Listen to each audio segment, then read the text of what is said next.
2.5 லட்சம் மாணவர்களுக்கு வழிகாட்டியாகவும் 2000க்கும் மேற்பட்ட தொழில் முனைவோருக்கு மென்டாராகவும் 7 புத்தகங்களை எழுதியவராகவும் 100 கோடிக்கும் அதிகமாக டர்ன் ஓவர் பண்ணக்கூடிய பல கம்பெனிகளுடைய மென்டாராகவும் 2500க்கும் அதிகமான மீட்டிங் அண்ட் கான்ஃபரன்சஸ் நடத்தி பல லட்சக்கணக்கான இளைஞர்கள் மற்றும் மாணவர்களுடைய மனதில் தன்னம்பிக்கை விதையை விதைத்தவர் தான் சுரேகா. மிஸ்டர் சுரேகா சுந்தர் சோசியாலஜி மற்றும் சைக்காலஜியில் முதுகலை பட்டம் பெற்றவர். கிட்டத்தட்ட 7க்கும் மேற்பட்ட புத்தகங்கள் எழுதியிருக்கிறாரு. வணிகாலஜி என்ற பெயரில் அவருடைய யூடியூப் சேனல்ல தொடர்ந்து தமிழர்கள் வணிகத்தில் சிறந்து விளங்கிய பண்டைய காலம் தொட்டு இன்று வரை தற்போதைய ட்ரெண்டுக்கு ஏற்ற மாதிரி பிசினஸை எப்படி அணுகணுங்கிறது தொடர்பான பல்வேறு சூட்சுமங்களை ரொம்ப எளிய விதத்தில் அழகான தமிழில் சொல்லிக் கொடுக்கக்கூடிய திரு சுரேகா சுந்தர் டேலண்ட் ஃபேக்டரி என்ற நிறுவனத்தினுடைய சிஇஓவாகவும் இருக்காரு. அவருடைய வணிகாலஜி வீடியோ சீரிஸ் இப்போ எக்ஸ்க்ளூசிவா பேசு தமிழா பேசுவில் உங்களுக்காக. வணிகாலஜிக்கு அனைவரையும் அன்புடன் வரவேற்கிறேன். இந்த வணிகாலஜியே சொல்கிறதுக்கு வணிகாலஜிங்கிற ஒரு விஷயத்தை எடுத்துகிட்டு போய் ஒவ்வொரு வணிகத்தை பற்றியும் வணிகத்தின் பற்றிய நுணுக்கங்களை சொல்வதற்கு எனக்கு என்ன நாலேஜ் இருக்குது, நான் என்ன அறிவு சேர்த்து வச்சுருக்கேன் அப்படிங்கிறத இப்போ நான் உங்கள்கிட்ட பகிர்ந்துக்க விரும்புகிறேன். நான் ஒரு தொழில் நடத்தி கொண்டிருந்த வேலை பார்த்து விட்டு மறுபடியும் இந்தியாவுக்கு வெளிநாட்டில் வேலை பார்த்துட்டு இந்தியாவுக்கு சொந்தமாக தொழில் ஆரம்பித்து அதை நடத்தி கொண்டிருந்து விட்டு அதை நல்ல வெற்றிகரமாக நடத்தி அப்புறம் என்னுடைய பேஷன், என்னுடைய லைஃப் வேறு இடத்துக்கு மாறப்போக அதுக்கு நான் ஒரு பயிற்சியாளராக ஆரம்பித்து தொழில் நிறுவனங்களுக்குள்ளே போக ஆரம்பித்து தொழில் நிறுவனங்களை திரைப்படத்துறையில் அப்புறம் டெலிவிஷனில் ஆங்கரிங்லாம் பண்ணிவிட்டு அப்புறம் தொழில் நிறுவனங்களுக்கு ஆலோசகராக போக போக அங்கு அவர்களுடைய கஷ்டங்கள் பார்க்குறேன். நிறைய விஷயங்களில் என்னெல்லாம் இடர்பாடுகள் இருக்கோ அதை களையிறதுக்காக நான் நிறைய விஷயங்கள் கற்றுக்க போது தான் நான் தொழிலதிபர்களுக்கு எங்கெல்லாம் உதவ முடியும், எங்கெல்லாம் வணிகர்களுக்கு உதவ முடியும்னு எனக்கு தெரிய ஆரம்பிக்குது. அப்புறம் நான் பிராண்டிங் படிக்கிறேன். இதெல்லாம் பண்ணிகிட்டு இருக்கும்போது எனக்கு ஒரு முக்கியமான ஒரு திருப்பு முனை ஒன்று லைஃப்பில் நடந்தது. ஒரு கான்ஃபரன்ஸ் ஒன்று நடந்தது சிங்கப்பூரில். அந்த கான்ஃபரன்ஸுக்கு நான் போயிருந்தேன். நிறையா இந்த மாதிரி கற்றுக்கொள்ளும் இடங்களுக்கு நிறைய போவேன். இன்றைக்கி சில லட்சங்கள் நான் செலவழிச்சிருக்கேன்னு சொல்லலாம். கற்றுக்கிறதுக்காக நான் நிறைய ட்ரைனிங் ப்ரோக்ராம் போய் நம்ம அட்டன் பண்ணி நம்ம கற்றுக்கிட்டு வர்றதுக்காக. பிரையன் ட்ரேசி அவர்கள் அமெரிக்காவில் இருக்கக்கூடிய மிகப்பெரிய ஒரு வயது மூத்த ஒரு பயிற்சியாளர் இருக்கார். அவர் எல்லாருக்கும் பல பெரிய தொழில் நிறுவனங்களுக்கான குருவாக இருக்கார். அவர்கிட்ட நான் கற்றுக்கிட்டு இருக்கேன்.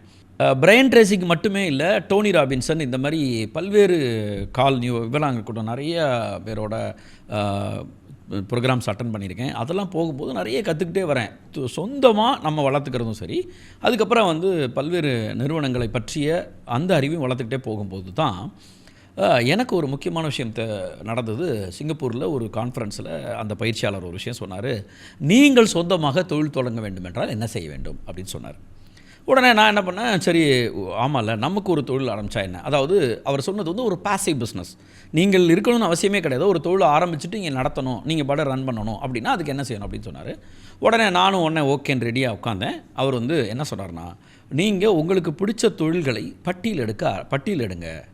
உங்களுக்கு என்னெல்லாம் தொழில் வருமோ அதெல்லாம் பட்டியலிடுங்க. உங்களுக்கு என்னெல்லாம் கண்ணில் பார்க்குறீங்களோ அந்த தொழில் எல்லாத்தையுமே எழுதுங்க. நீங்கள் நேராக போயிட்டுருக்கீங்க, இப்போ ஒரு பைக் சர்வீஸ் சென்டர் பார்க்குறீங்க, எழுதிங்க. பைக் சர்வீஸ் சென்டர் நம்ம ஆரம்பித்தா என்ன ஆகும், மெக்கானிக்கை வேலைக்கு போட்டு நடத்தலாமே, இப்படிலாம் யோசனை வரட்டும். அந்த மாதிரி எல்லா பிஸ்னஸையும் எழுதுங்க. உங்களால் நீங்கள் பணம் பார்க்காதீங்க, இன்வெஸ்ட்மெண்ட் பார்ட்டி பார்க்காதீங்க, உங்களுக்கு வருமானம் வராத பார்க்காதீங்க, எதுவுமே பார்க்காதீங்க, சும்மா எழுதுங்க. இந்த தொழில் பண்ணால் எழுதுங்க. அப்புறம் அதனுடைய வசதி வாய்ப்புகளை பற்றி எழுதுங்க, அதனுடைய வருமான வாய்ப்புகளை எழுதுங்க, அது உங்கள் தொழிலை எவ்வளோ தூரம் ஸ்கேல் அப் பண்ண முடியும்னு பாருங்கள். இதெல்லாம் தினசரி ஒரு நாள் ஒரு 15 நிமிஷம் செலவு பண்ணி எழுதிக்கிட்டே வாங்க. 365 நாள் ஆகட்டும்.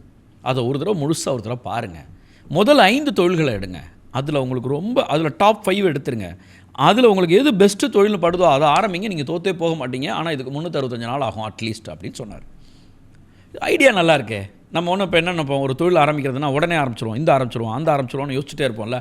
அதுக்கு பதிலாக இந்த மாதிரி செய்யலாமே அப்படின்னு சொல்லிட்டு சென்னையில் அந்த ஆண்டுலேருந்து 2012 11 கடைசி அந்த ஆண்டில் நான் முழுக்க நான் ஒவ்வொரு தொழிலையாக கவனிக்க ஆரம்பித்தேன். அது என்னுடைய ஒரு நோட் புக்கில் ஒரு டைரியில் எழுத ஆரம்பித்தேன். இந்த தொழிலுக்கு இவ்வளோ இன்வெஸ்ட்மெண்ட் தேவை, இவ்வளோ இது வேணும், இவ்வளோ வரும், நமக்கு இவ்வளோ ஊழியர்கள் தேவைப்படுவாங்க, இதை இவ்வளோ ஸ்கேலப் பண்ண முடியும், என்னெல்லாம் எழுத முடியுமோ அதெல்லாம் எழுத ஆரம்பித்தேன். அப்புறம் அந்த தொழிலை பற்றி நமக்கு தான் கூகுள் இருக்கே, அதாவது மாதா பிதா குரு தெய்வம்னு சொல்லுவோம். ஆனால் அதுக்கு பதிலாக இப்போ அந்த குருவை ரீப்ளேஸ் பண்ணிட்டார் கூகுள் அவர்கள். நம்ம எல்லாத்தையுமே அவங்கள்ட்ட கேட்டு தெரிஞ்சுக்கிறதுனால மாதா பிதா கூகுள் தெய்வம்.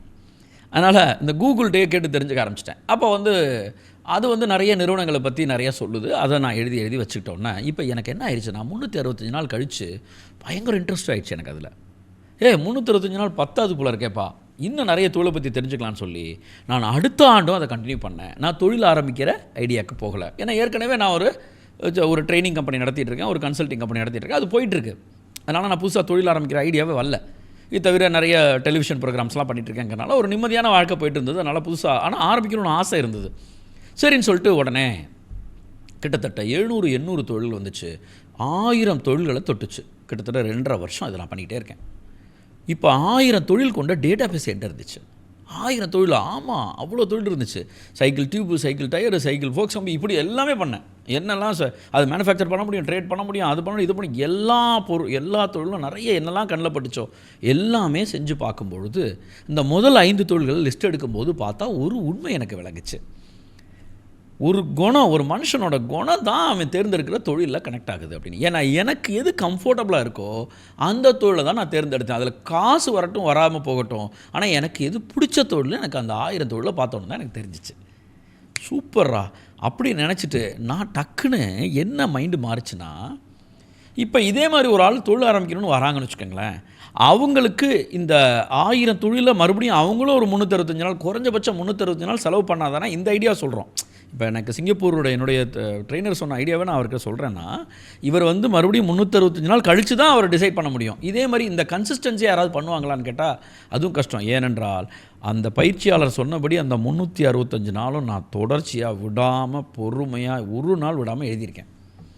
இது எல்லாருக்கும் வருமானு தெரியாது. அதனால நான் என்ன யோசித்தேன், இந்த உழைப்பு ஒன்று போட்டிருக்கோம்ல, இந்த உழைப்பை காசாக்கினா என்ன அப்படின்னு நினச்சிக்கிட்டு இந்த 1000 தொழில்கள் டேட்டா பேஸை எடுத்து வச்சுட்டு புதுசாக தொழில் பண்ண வர்றவங்களுக்கு ஒரு கொஸ்டினர் ரெடி பண்ணேன். இந்த தொழில் உனக்கு பிடிக்குமா, இந்த தொழில் உனக்கு பிடிக்குமா, இந்த குணாதிசயம் எப்படி இருக்குன்னு சொல்லி அதை வகைப்படுத்தி. ஏனென்றால் நான் ஒரு சைக்காலஜி படித்த ஆள், நான் ஒரு சைக்காலஜிஸ்ட்டு. ஸோ அப்போ என்ன பண்ண முடிஞ்சதுன்னா, என்னால் இத்தனை தொழில்களை ஒரு லிஸ்ட் அவுட் பண்ணினா இதன் மூலமாக ஒரு குணம் கிடைக்குது எனக்கு. இவர் வந்து வியாபாரத்தில் எந்த துறையை தேர்ந்தெடுப்பார், இவர் சர்வீஸை தேர்ந்தெடுப்பாரா, சேல்ஸை தேர்ந்தெடுப்பாரா, மேனுஃபேக்சரிங்கை தேர்ந்தெடுப்பாரா. இப்போ என் குணம் என்னவாச்சுன்னா, நான் டெஸ்ட் பண்ணி பார்த்தேன் என்னைய, நான் சர்வீஸை தான் தேர்ந்தெடுத்திருக்கேன். 5 தொழிலுமே சர்வீஸ் தான். சர்வீஸ்னால் ஒரு சாஃப்ட்வேர் கம்பெனி, இந்த மாதிரி எதெல்லாம் வந்து அப்படியே பொருளாக போய் நேரடியாக கையில் கொடுக்க வேண்டியதில்லை, மேனுஃபேக்சர் பண்ண வேண்டியதில்லை, இல்லை ஏதாவது ஒரு சர்வீஸாக கொடுக்க வேண்டியிருக்கும், இல்லை நான் வந்து மேனுஃபேக்சர்னால் மீன்ஸ் ப்ராடக்டாக டெவலப் பண்ணுறது வந்து சாஃப்ட்வேர் டெவலப்மெண்ட்டு இப்படி தான் பண்ணணுமே தவிர நான் வந்து ஒரு பொருளை மேனுஃபேக்சர் பண்ணுற என் மனநிலையில் என் குணத்தில் இல்லை. இது மாதிரி ஒவ்வொருத்தரையும் நான் செக் பண்ணும்போது அவங்களுக்கு வெவ்வேறு இருந்தது. வாவ் அப்படின்னு சொல்லிட்டு அதுக்கு ஒரு டெஸ்ட் ரெடி பண்ணி அந்த டெஸ்ட்டை ரன் பண்ண ஆரம்பித்தேன்.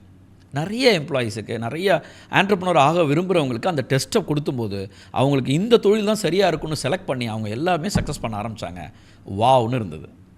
அங்கேருந்து தான் என்னோடய ஜேர்னி ஆரம்பிச்சிச்சு. சரி, அப்போ உடனே எல்லா தொழிலதிபர்களுக்கும் இப்படி ஆலோசனை சொன்னால் நல்லா இருக்குமென்னு சொல்லி அப்புறம் தொழிலதிபர்கள் எப்படி தொழிலை நடத்த வேண்டும்னு இப்போ ஒன்று புரிஞ்சிச்சா. அவர் குணத்துக்கு ஏற்ற தொழிலை தேர்ந்தெடுத்தா இருந்தார்னா சூப்பர். அவர் குணத்துக்கு ஏற்காத தொழிலை தேர்ந்தெடுத்திருந்தார்னா அவரால் அதை நடத்துறது ரொம்ப சிரமப்படுறார்.